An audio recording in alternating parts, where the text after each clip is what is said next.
сондай мода жасаған.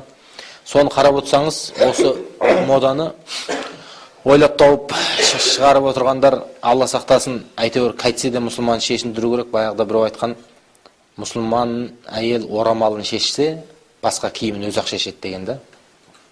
8 март дейміз ғой, мысалы 8 март күні мына Клара Сеткиндер бар, басқа өзінше ана сол кездің көсем қатындары бар, бәрі жабылып, әйелдердің жария түрде, демократичный түрде шығып көпшіліктің алдында өзінің хижаптарын алып жер құрған күні ғой.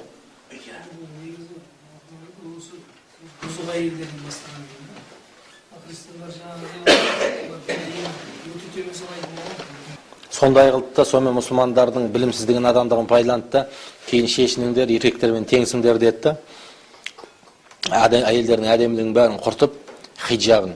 Енді 24-ші жыл ма екен, Аллах әлем, музейде суреті тұр, Бекболат ағада көріпті.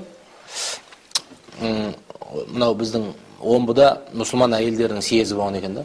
Сол съезде 20 жаспенен өңкей 35 жастың ортасындағы қыз келіншектер 60, 70, 100 шақты суретті бәрі хиджабпен да. Бәрі хиджабпен. Оралдан барған, Көкшетаудан барған, Алматыдан барған деген сияқты түгел хиджабта. 20 мен 35-тің арасындағы қыз келіншектер да. Енді солардың бәрін шешіндірді. Енді қарасаңыз, Советтің жарылқағаны еркекпен тең болам деп бейшараны құйрығын қажап тракторға отырғызып қойды. Соқаның артына отырғызып қойды. Мақтап еркексің терешке деп басын айландырып бейшараны космос қайда жіберді ана жаққа. Сонымен бәрін шатастырып, ең соңында адамдардың өзі әйелдің рөлі қандай, еркектің рөлі қандай екенін білмей қалдық қой. Содан әлі күнге дейін енді талас тартыс. Қоғамда да қазір біреу екінші әйел алыпты деп айтса, уже бүкіл әйел көтерілетін жағдайға душар болдық дейді. Сонда жаңа модадан шығады енді. Апайларымызға айтам ғой.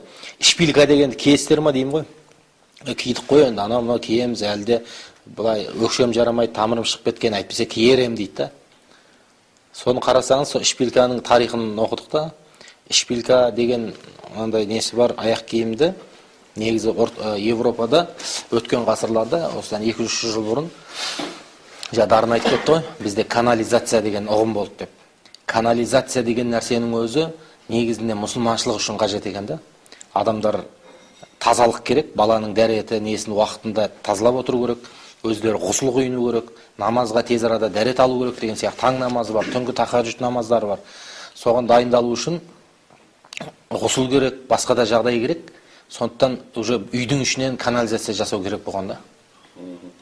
Сөйткенде сол қажеттіліктен келіп, үйдің ішінен жаңағы мусор кететін, болмаса су кеп тұратын жағдайды қажеттіліктен ойлап тапқан да мұсылмандар.